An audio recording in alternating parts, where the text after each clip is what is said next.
Marcus, my partner, how you doing? Hey, what's up, bro? What's going on? Is it 5 o'clock already? It's 5 o'clock here, trying to make $1 out of 15 cents. That's what we do, right? The topic, the type of conversation we're going to have today, it's all related to e-commerce. Which is, hey, that's our bread and butter, That's Talk a lot of bullshit, but at the end of the day. Today we're starting with business first, less bullshit. I guess we start with business or bullshit? Business, I think, right?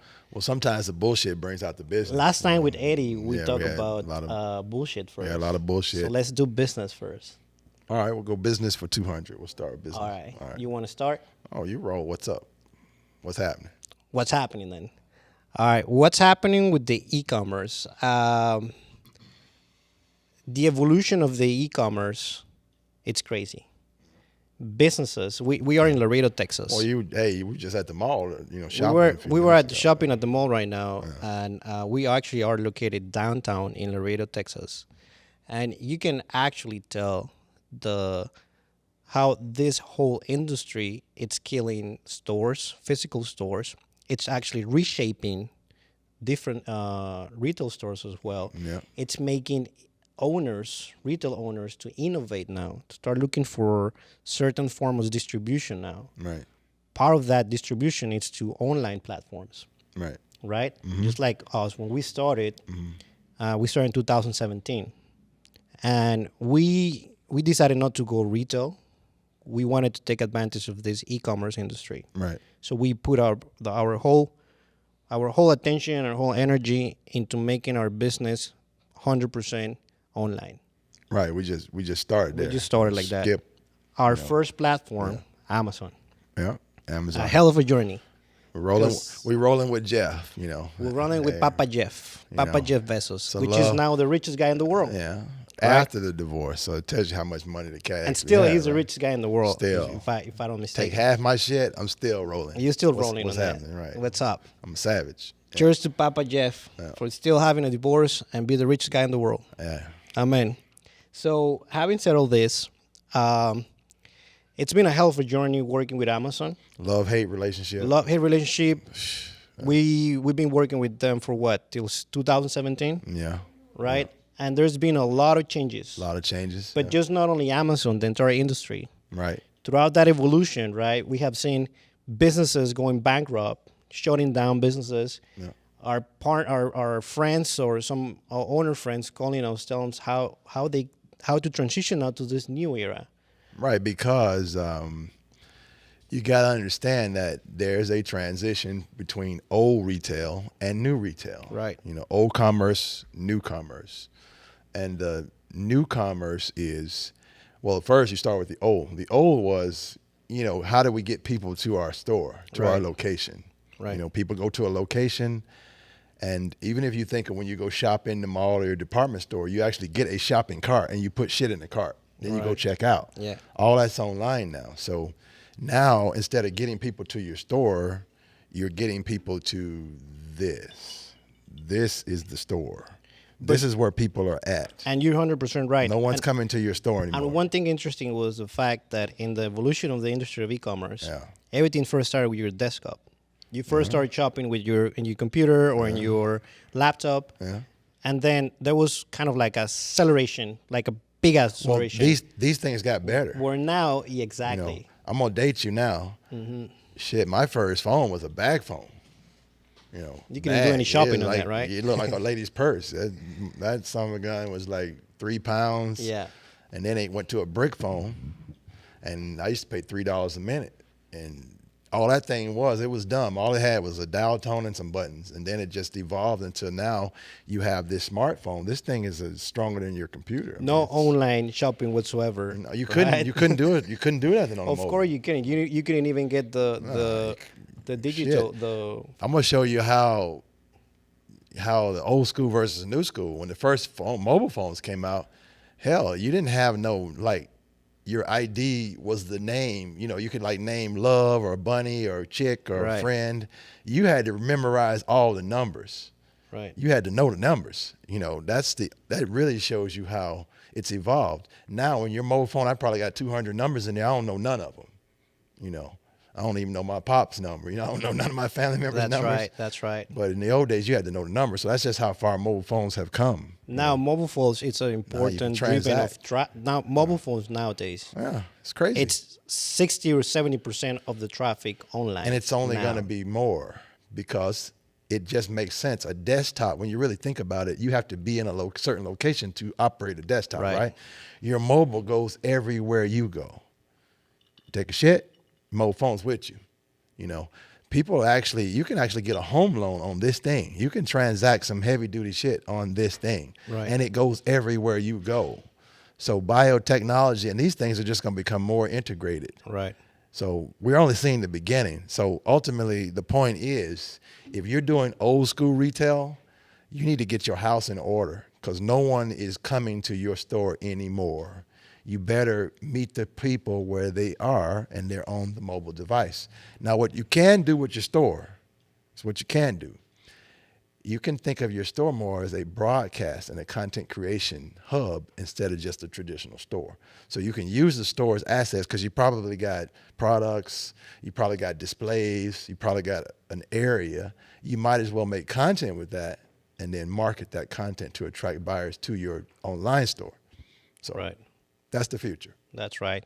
The future is to marry content, obviously, with products. Yes. And a perfect balance between husband and wife in a Yeah. relationship, which is something that we're doing nowadays.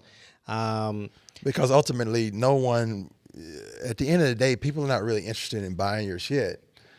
You better provide more value than that. So if you want to sell products, you need to show and demonstrate and market to a customer's interest and what kind of benefit they're going to get from your product. So selling the product becomes superfluous. It becomes a byproduct, no pun intended, of attracting the interest first and the benefit first. Right. That's right. Sell later. Something interesting happened yesterday through a potential client who reaches out because he was watching this video, our videos recently. What was the boy's name? That dude? Forgot the name of it. But he's from, where was he from? He's from Monterey. Monterey, okay. So cheers to Monterey. Monterey and his house. And the dude was a player too, right? He was a baller, right? He's a good guy. He's a good friend. He has some stores, right? You know what? Let me get his name because he's probably gonna watch this video. Right. We don't want to get homeboy wrong. Exactly. Let's get him right. Exactly. His name is called Celine Torres. Celine Torres, shout out to Celine Torres. Shout out to if you're actually watching this, Celine, I hope you enjoy it. Or any of his peeps. Thanks for calling us yesterday. That was great. He has a bunch of he has a really great business. He has a metal detector business. So why don't you use him as an example then? Exactly. All right, hit it. He's big in distribution in Mexico. He has stores in Monterrey. He has stores in South America, Central America. He has stores in part of Mexico City, Monterrey, I believe Guadalajara too. A couple different places, right? He's right now, obviously, because if you actually analyze the global industry of e-commerce, developed countries, for instance, like in the USA, e-commerce, like platforms like Amazon, the industries are a little more mature now.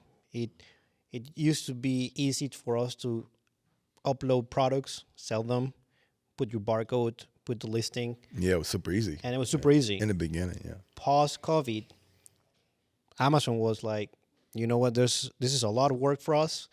We need to start. This shit's going crazy. Exactly. We got to make changes. They have to optimize their warehouse, their distribution warehouse. Because let's first really understand Amazon business, right? You have a product, right? You want to sell that product, right? You have two options. You become a wholesaler or you're the private label. You create a private label brand, right? On Amazon. On Amazon. Okay. We're just using Amazon. On and Amazon, then, right. And then if you're using your private label or wholesaler, you send your products to their warehouses. Right. Hence the word FBA, fulfilled by Amazon. Yeah. Right? Yeah. And that helps you automate your process, your operation. You don't have to be dealing with All the clients were, all the orders on the backlog. All the infrastructure All that. you're leveraging theirs, but they charge your ass for They it. charge your ass. They charge you You're gonna pay. 15%. You're gonna pay. Jeff getting his. Jeff getting 15% on the transaction. Jeff's getting his off the top. Exactly. He's getting 15% on the transaction. Drop it like it's hot. Right? Drop it like it's hot. Give it to me. Give it up. And then he's charging you on average between 35 to 45% on the FBA. For the shipping. So in other words, he's gonna get he gets his commission. Correct. Gets his cut, 15% off the top. Right. He gets about 35% for the shipping, pick, pack, mail, all that. All that.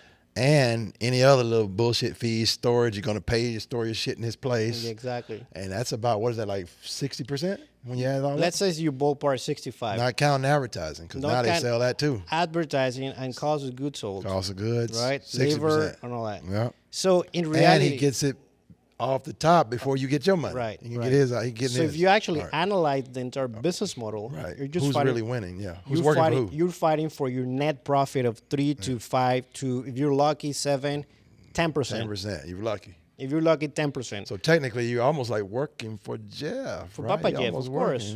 But on the other side, he's giving you a bunch of volume and traffic. And access to about 500 million customers. Exactly. With credit card in hand. With credit cards. So you'll be like, shit, it's not money, shit like that. But if you actually think about it, let's say you have a product and you net that product $1 after advertising, after fees from Amazon, after cost of goods sold and all that. Your entire net profit is $1. You'll be like, shit, $1 just for that. But what if I tell you that based on that traffic, and you get to receive, you get to move 2,000 units or 500 units a day, 2,000 units a day. Okay, exactly. 50 cents adds up. And not only that, you start building a portfolio of those products, right? Where you make 500 on this, 500 units on this, 700 units on this, 1,000, 300 on this, 200 on this, but you're just making only $1. And it's cool because net. It's 24/7. The good thing about Amazon is it's 24/7. It's every day. It's not just a day like us. We have a portfolio of products where we're moving 3,000 on this one, we're moving 2,000 on this one, 500 on this one, and then 250 on this one. We're talking about units. Yeah. And if we make $1 on that, it's some we make more. Some we make more. So then some we make less. But what I like about it is every day, 24 hours, 24/7, 7 days a week, sales are coming in. Exactly. No, like the store don't close. It's not closed. Like it or not, just like you're saying, it's a love-hate relationship with Papa Jeff Bezos. But at the end of the day, PJ in the house. PJ in the house. So at the end of the day, it's all about. Hey man, let me ride that spaceship with you, man. Jeff, there's some bullshit right here. So throw some bullshit on that, yeah. Jeff's thinking he's gonna get in this little Blue Origin, right? And he's gonna take 11-minute space flight to the wherever you're gonna go in 11 minutes. You ain't going to the fucking moon, but you're going somewhere, right? You can bleep that out. Exactly. Anyway, he's going 11 minutes, and you got to bid for that shit. So it's like I think they're gonna start the auction out at $4.5 million. But he's using his Blue Origin. Yeah, you're gonna ride in a capsule. Okay. For 11 minutes, it's just gonna fly into space or whatever. They're gonna dip outside it. Has Elon Musk done that already? Producers team has it Elon Musk? They saying no. No, Elon. They haven't. Okay. so they're doing this one up. Interesting, because there's only 3 guys. Yeah. I'm probably going to be a little players, bit. Yeah, ballers. Virgin Galactic, Blue Origin. Talking about Richard. No, we're talking about Richard Branson. Richard B. With Virgin Galactic. Yeah. Then you have I think Elon Musk. the real 2 guys is like Elon and Jeff. Richie B is he kind of like, he ain't done nothing in a while. But the first richest guy, it's Jeff Bezos, the one's going to go through space. It's really a 2-horse race, Elon and Jeff. But think about it, that's the best marketing ever, because not only he's one of the richest or the richest guy in the world, right? 2, he's going to promote his company, which is Blue Origin, right? He's going to generate a lot of attention because he has already a base of fans and people who get to know him. And at the same time, he's going to endorse his company. He's Blue Origin. Right, of course. So I was asking Jeff, hey, I'm selling for you. I'm working with you, man. You slide me one of those tickets, man. I don't have the 4.5, but, maybe I can get a little marketing. How much is one ticket, actually? No, they said they're going to start the bidding at $4.5 million. $4.5 million. It's an auction. Okay. So who's going to be on the little capsule? It's going to be Jeff, his brother, Should- and whoever. should we gets bid on the- that or That's no? what I'm saying. Well, I ain't, that's a lot of Or should we cheese. just keep? That's a lot of Or cheese for should that we just match. keep reinvesting the money in I our was just saying, company? maybe Jeff had like a little seat in the back, the unadvertised seat. Hint, hint, wink, wink. Let me get in there. Hey, you got some luggage? I'll ride. But you know what? You'll be lucky. But because you know how far we're from Cotulla. Remember, Yeah, there was 60 miles. His He grew grandpa. up around here. Yeah, he grew up here. His grandpa was from Cotulla, Yeah. right? 60 miles up 35. 16 miles from here. Yeah. You can actually take, it's like what, 45 minutes from yeah. here, from he used Laredo, to spend Texas. Summers. He spent his summers here. He used to spend summers. That's why Jeff like them Latin ladies. Hey. I know I ain't got nothing against Mackenzie, but hey, he liked them Latin ladies because hey, That's right. He went back to his roots. So he's spending. Think about it. If Jeff's spending summers in Cotulla, right? There's some nice Latin ladies hanging around Cotulla, so he's good with the food. Cheers to he knows Cotulla. the ladies. Cheers so to Cotulla Cotulla. in the house. Cotulla's in the house. And naturally, Jeff. It used to be big Cotulla with Yeah. the oil. Yeah, oil and gas hit through Oil there. and gas, when it was like 140. But I think we're deviating a little bit on that. But Jeff, But he went back to the Latin girl, so, So here we go. So back to the business. But that was a good bullshit on that. Good bullshit on that. Just had a 2 cents on that as well on this bullshit part. We're 2 hours from South Padre, right? Where Elon Musk it's about to build his station. Building his thing. And Jeff got a ranch around here somewhere, too, in West Texas, Shit, too. you see how close we are from this guy? This ain't no coincidence. These guys are like one-upping each other. So it's cool. they happen to It's be- cool when billionaires fight. Yeah. If they happen to be in Laredo, All just kind of stuff. holla to us, and we'll be happy to give you a Holla, tour. holla, of- holla. We'll show you around. We'll show you around. We're actually at the border from Mexico. We're like literally. So what? Elon, Jeff, we got 2 seats right here. So that would be that would that'd be be cool fucking to get. cool, Hey, dude. you never know, dude. You never know. Jeff, you in town? We got a seat right here for you, baby. And a little bit of this grandpappy. is waiting on you, Grandpappy too. in this. All right. All right, that was good bullshit. So back to the business side. So at the end of the day, we know that Amazon, it's a volumes game, not a quality game. No, It's because it's a comparison engine. The competition don't let nobody make a whole bunch of money. Right. Right, So so- what I was telling my buddy It's all yesterday, volume. when on through the call when he reaches out, the interesting thing is that Amazon, for instance, if you actually compare, let's go really, really granular on this. If you actually compare Amazon in the United States and Amazon in Mexico, for instance, speaking from our demographic location, since we are in Laredo, Right, 'cause Texas, Amazon's right? all over the world. So we us, like, for instance, we get to do business in Amazon, Mexico, because we're like 10 minutes away from Mexico. Yeah. And our expertise is And we have e-commerce. Amazon Canada too, And- because of the NAFTA, the treaty between the countries. Yeah. But right now, for simplicity, we got also our current business with USA, which is Amazon in USA. When I actually analyze those 2 platforms, right, Amazon in Mexico and Amazon in the United States, right, I was telling my buddy that, he has a lot of distribution in Mexico, and he happened to have franchise and distribution in the United States. He's in Monterey, for instance, right? He resides in Monterey, and through his system in place, he's able to manage his business in the United States and his business in Mexico. So he was telling me, you know what? I want to move this product in the United States. Interesting enough, it's metal detectors, which is a very niche, granular That's very market, niche, yeah. a very, very good market. Yeah. But if actually on the other side, when you think about it, I was telling them, you analyze the market in Amazon United States, and obviously post-COVID, the platform or Amazon has matured enough to the point that they has raised the bar on who to do business with. They're gonna ask you trademark. They're gonna ask you to have your barcodes in place. They're gonna ask you to more than trademark too as well, invest on advertising. They're gonna make sure that you are the distributor. Yeah, they've raised their standards. They raised the standard because in they other were words. getting flooded with a lot of Chinese marketers. And especially COVID last A lot of year when counterfeiting. e-commerce, Yeah. went, like the whole e-commerce went up like 3x in growth. For us, it was like a 5x growth. We have to invest a lot of infrastructure because the whole flow of volume business was kind of crazy. We hired like crazy and shit like that, right? But to make the long story short, when you actually now turn around and see like Mexico, for instance, which is it's in motion, Yeah. the e-commerce growth. It's an emerging It's in market. double-digit growth. Yeah. Obviously, people still don't drop their credit card too easily Not yet. No. yet. On the other side, the delivering of products like mailing, right? Delivery infrastructure is coming around slowly. But there's interesting players out there Yeah. that got my attention. Because I told them, are you doing business already with Amazon Mexico? They said, yes, I'm doing with Amazon Mexico. Wonderful. Are you doing business with Mercado Libre? Yes, I'm doing business with Mercado Libre.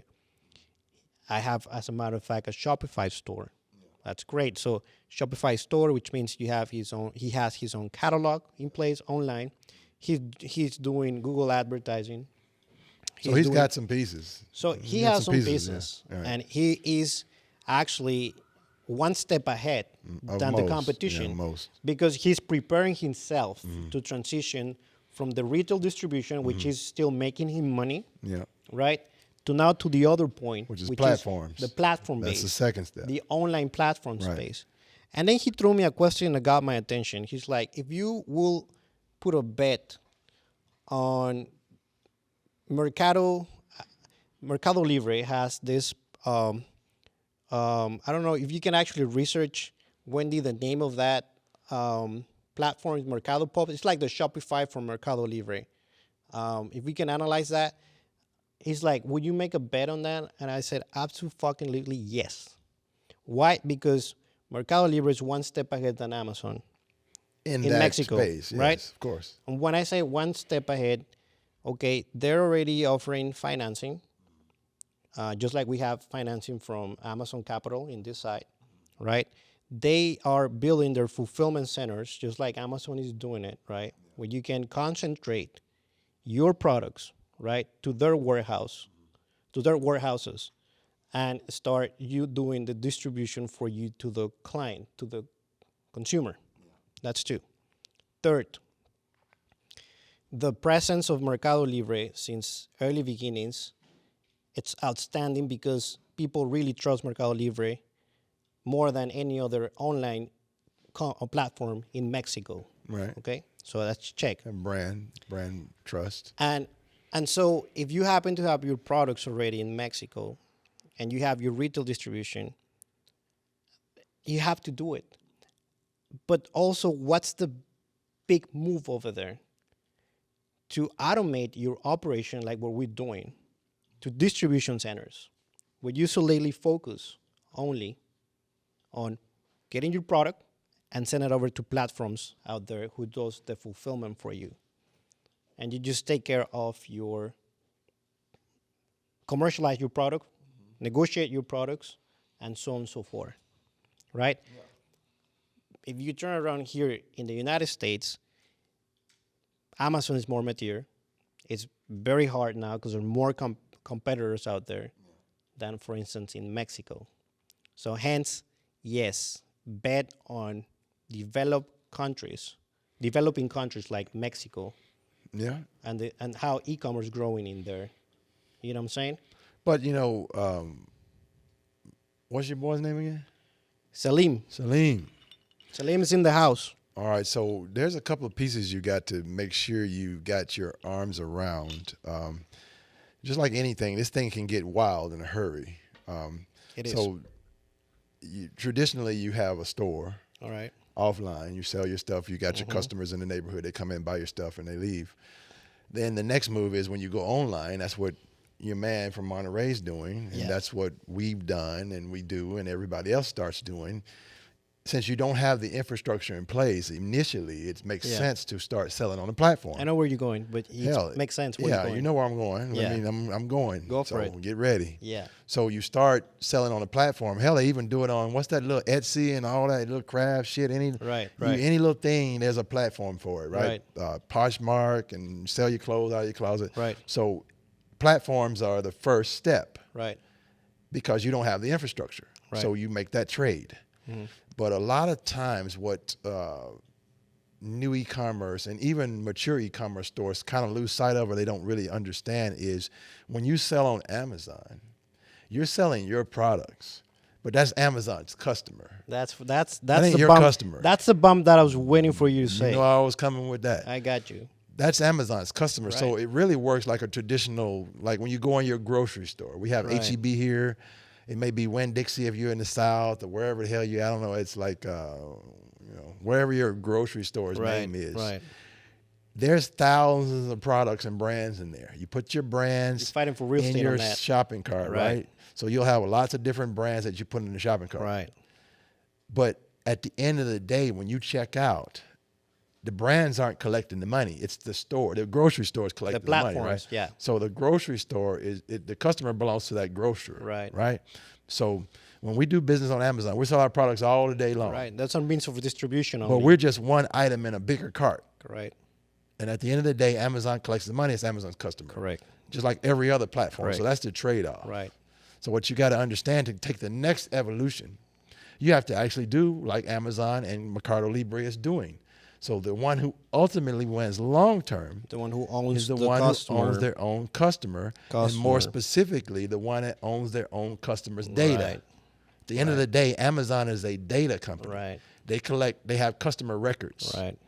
And the more records they have, the more richer they become. And that's the difference between. That's the ball game. That's a mic drop. Give me a mic. drop the fucking mic, because Drop that's the mic. what it is. It's a mic drop. That was the second That's the phase game. of conversation, Right. which is the one who controls the customer, traffic, right. the ones who control the traffic, Of the hence the customer, customer right, wins. controls the game. You run the game. And that's the difference between. You set the rules. That's the reason we're on Amazon. They got the and customers. that's the difference between, right, the player and the big player. Yeah, that's the difference between an upstart e-commerce Right. and a mature big e-commerce. The difference between the player and the big player in the e-commerce space, it's the player gets the product, distribute the products in points of distribution, hence Amazon online, Walmart online, Mercado Libre online, you name it, any type of online platform, period. Point one. Second, who controls the customer? The platform, Yeah. right? So you want to build the ecosystem for your You got to have customer. ecosystem. What you do is you start investing on your own brand. When you start investing on your own brand, you build the infrastructure towards that. You're able to start investing in You're infrastructure. able to start an infrastructure. Then You're what building starts to cash happen flow is- on that. And then part. as you build up more and more customer base, you can become your own platform. Right. In a sense. Right. That's what we're doing. Give a shout out to Milk Street. What's our boy's name? Jim? Jim from Mill Street. Jim from Milk Street. That's what they're doing. You know, We have a wonderful partnership right now with Milk Street. Milk Street's in the house. I'm going to endorse them right now. Any type of product, grocery that you want to actually like buy or recipes. or recipe. Actually, the recipes from Milk Street, the best. Any type of food recipes. They got great cookbooks, great material. Christopher, the founder of that, is really rocking. Christopher, it's rocking. I think he founded the ass. America's Kitchen or something like that. Yeah. And the man, the cat, is really sharp, and he did it again. He left the America's Kitchen and founded Milk Street Right. and doing it all over again. Right. So shouts out to Christopher and his team. Jim from Mill Street. So Hey, anyway, partner. What they do, though, these guys, is they're doing the same thing. They've got an audience, and what they're doing is they're aggregating other brands Right. to go along with their brand. Yeah. And now they have a diversified product offering. But at the end of the day, they keep access to the customers. To the customer. That's which is right. smart. Yeah.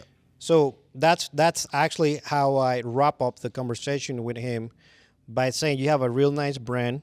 Your long-term move is to first automate your system, send your products that you want to sell through online platforms, use their infrastructure, build some cash flow on that part, and then the proceeds of that cash flow, start reinvesting that cash flow in your own brand.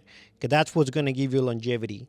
That's what's going to give you endurance in a very future competitive market. Because e-commerce just barely starting, but the competition, it's insane. It's brutal because of the barrier to entry is not that significant. If It's you really brutal. think about it, if you're going to open up a store, Yes. that's real estate, Yeah. stock. You know, that's a milli. You know, mil 2, 3 million, 5, 10, 3 mil. and shit. You can get a Shopify $49.99, and That's shit, it. You know, That's you it. got something going. In the United States, it's getting there's a lot of competition right now in the United States, but in countries like in Mexico, for instance, to my buddy in Monterey, who's building this business, the extension of his retail business model, also using online. Start investing on your brand. Yeah. Do content on that. And I mean, more specific, it's strategic investment, right? Strategic Because you can piss a lot of money away. Exactly. Right, Wendy? We piss money away. So, Once yeah, in you a can while. piss a lot of money away. But that's part of the journey. Yeah, that's how you learn. We do fucked ups once in a while, but it's strategic investment is, and like you said, more focused around your brand, more focused around your audience versus just buying a whole lot of wasted dead infrastructure. You don't want that, But if you do that and you can navigate the gauntlet, you can get to the top. And that's where it goes back again to using content as a way to build your brand as well. Yes. You can get away of content. How many times we were trying to get away from content? Tried every way possible to get away from it. And it was hard because you can be a product company, but in the other side, you're still going to need the other extension, which is the other content. partner, yeah. Because people don't wake up in the morning thinking about your products. They just don't give a shit. People wake up in the morning thinking about themselves. And they wake up in the morning thinking about their interest. So if you have a product, you better marry that product to somebody's interest. Right. What do they care about? What do they give a shit about? What journey are they on? And put your product in that path. Because if you don't do that, you're just a bunch of noise and you're just interrupting people. And people don't want that. Right. People run from commercials. They run from advertising. They don't want that. They want things that speak to their interest and speak to their benefit. Right. So you better align your products with that if you want to live and if you want to last in the game.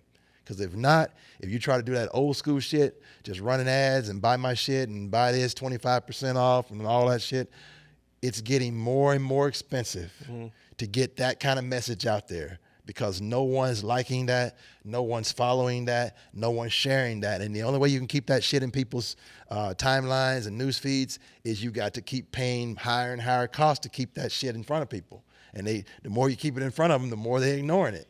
You bring in money just be wasting. You bring into the table. You bring into the table now the field of digital advertising. That's kind of getting in. All these things kind of cross each other, right? But yeah, you're right. That's digital advertising. We're jamming on that. Jamming digital advertising. That's going to be for another segment, but yeah. But just a little bit of a summary on this digital advertising. Last 2 days, I was looking at a report that says that Amazon advertising cost has increased significantly from last year, right?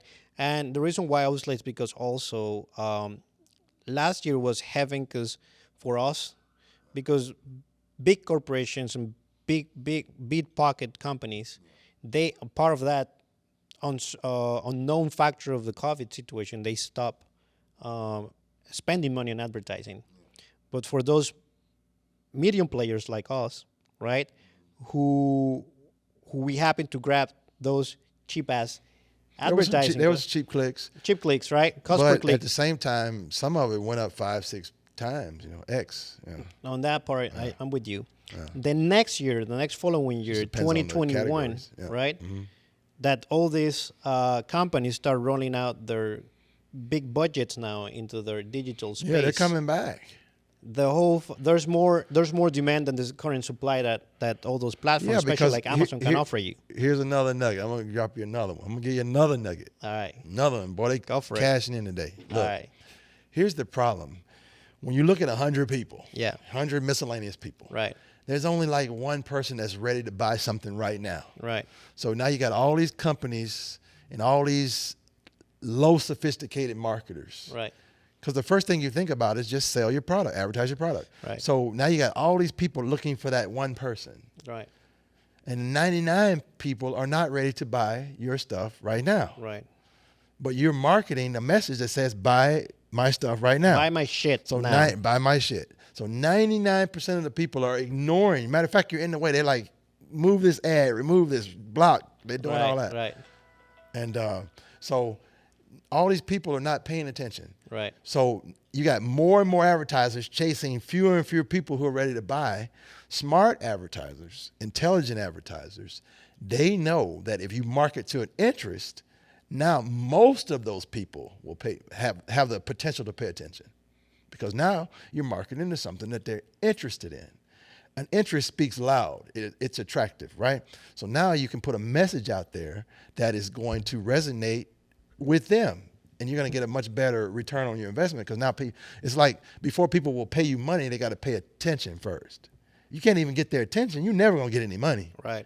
You know, you can easily see that in a bar analogy, right? You go into a bar, there's that guy that's like chasing all the women and he wants to get with them right now. Here comes the bullshit, right? Yeah, it's the bullshit, right? Hey, you got to have some game, right? Right. Hey, you got to talk. And, Pimp Daddy's in the house. Yeah, you got to throw a little game out there, butter people up, get them warmed up first. Pimp Daddy's in the house. Marketing is the same way, right? We all talking to people here. So we warm them up first. Don't just throw a buy your shit ad in front of people. They're not ready. You know, warm them up, talk to their interests, show them some benefits.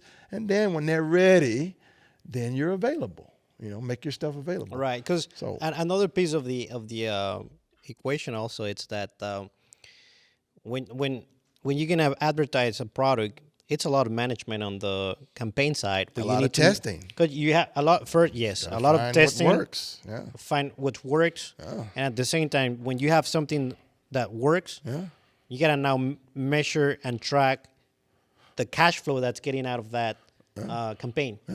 You know what I'm saying? Yeah. Your advertising cost, your cost per click, your all those your metrics, impressions, click-through rates, and then your ACOS or your conversion rates. And not only that, how much money are you spending for a product that's probably not giving you, the rate of return you're looking for? I mean, and then you could be making money one week, and then you have these unforeseen advertisers hit the auction and blow up all the prices. Exactly. And you don't make money next week. So it's in other words, you really need to be focused. You got to know what you're doing. It's another It's another division. Right. It's another department. Yeah. Right. Yeah. So, and most of those newborns on this e-commerce, they don't get it. They think I have a product, I'm gonna upload it, and organically it's gonna make magic. Sales. You know what I'm saying? You create a product listing, right? Product X. And you say, okay, I'm gonna make a good listing, I'm gonna put it up there. Right. But then there's this little thing next to the search bar on Amazon that says product X of how many in the thing, in the queue. It's like product 116 of 3,500. Right. How you gonna break through that?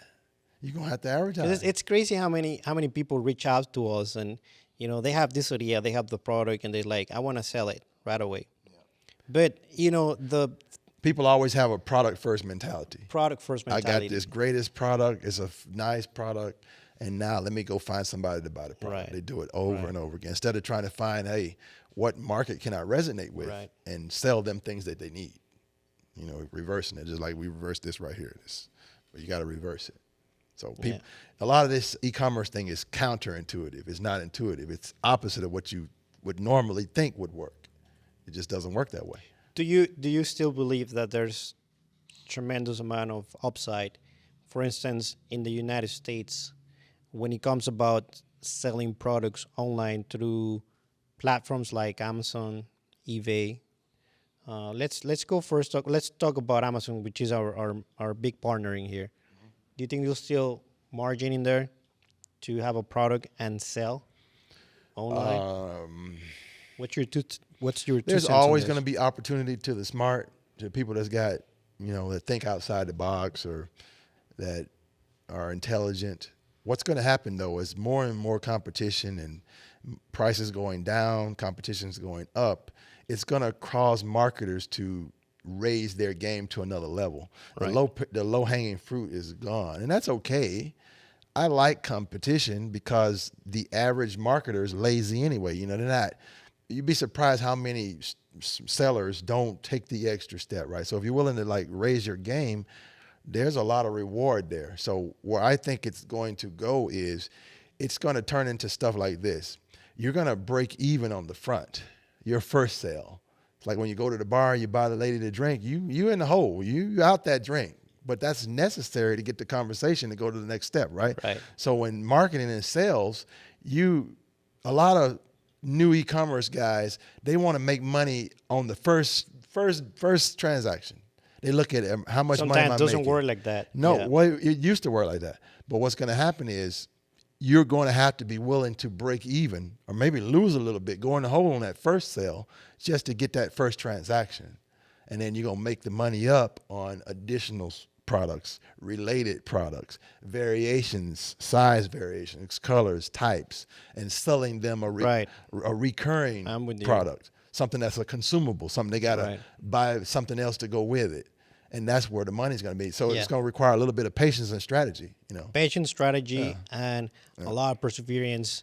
Since we started this journey in 2017, you know, we have a hell of a journey. Starting in a kitchen, Ups and downs. moving for garage. 6 months, Garage. then moved to a garage for a year, Yeah. having our first employee helping us packaging Yeah. and all that. That's and in then, this business now. Just and then- want to put a little caveat out there, you know. That was another project. Yeah. This is a new project. So it's not like, you know, I just started doing business yesterday. No, you know. of course. Got other successes. It's just only in this encapsulation. And this is All right. yeah, because you have to All right. start from some kind of like of initial course. point. Yeah, for And then this. we got this warehouse. Yeah. And then we got this new warehouse right here where now we're Well, new diversifying. facility. It's actually a facility. And now we're building. diversifying our operation to, we have a solid, strong e-commerce operation. We're building this media production company. Yeah, production. which We have is our own building now, pretty which excited. is pretty good. Yeah. Right? And then we're about to drop our trading room. You know, that's going to be crazy. Bringing the trading. We're going to build some content on that for the investment Content's side. coming on that.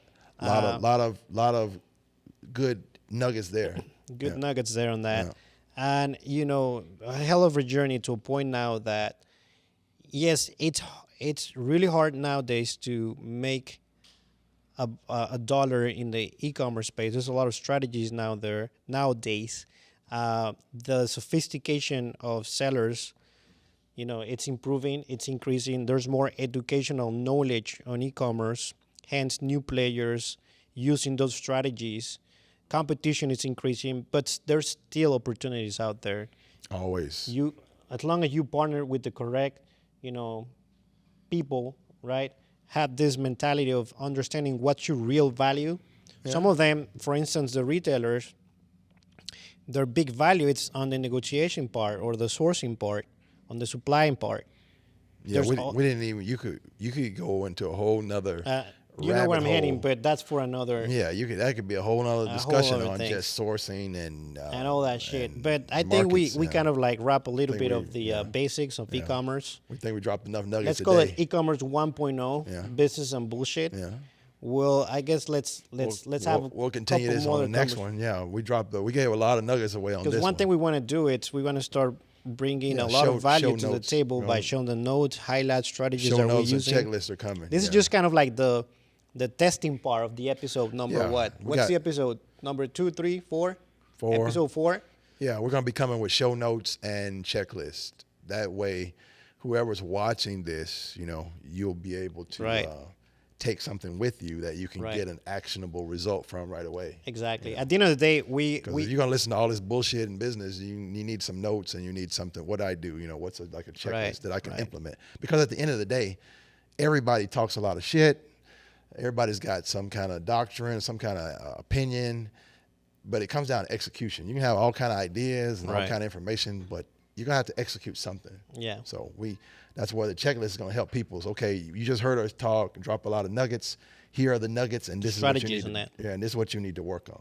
Yeah, we think that'll be very we valuable. look forward to that. We're gonna be working on that. That's our next project. Because that's the purpose of the show, is to entertain, invite people into our world, into our our set here, build a real nice community, and at the same time give them something that they can take with them and get some results from. Yeah, that's the whole point. One thing we want to take advantage of, it's our demographics allow us to have both of the same world, the United States in this area and Mexico sitting right in the middle of it. And we're actually in the middle of that.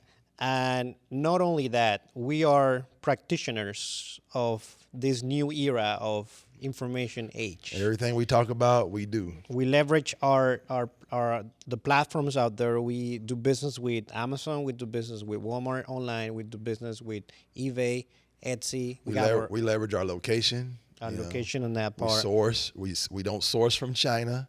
We source from Mexico. We source from the United States. Right. And we sell in both markets. So we take advantage of our location. We take advantage of our culture that's here on both sides.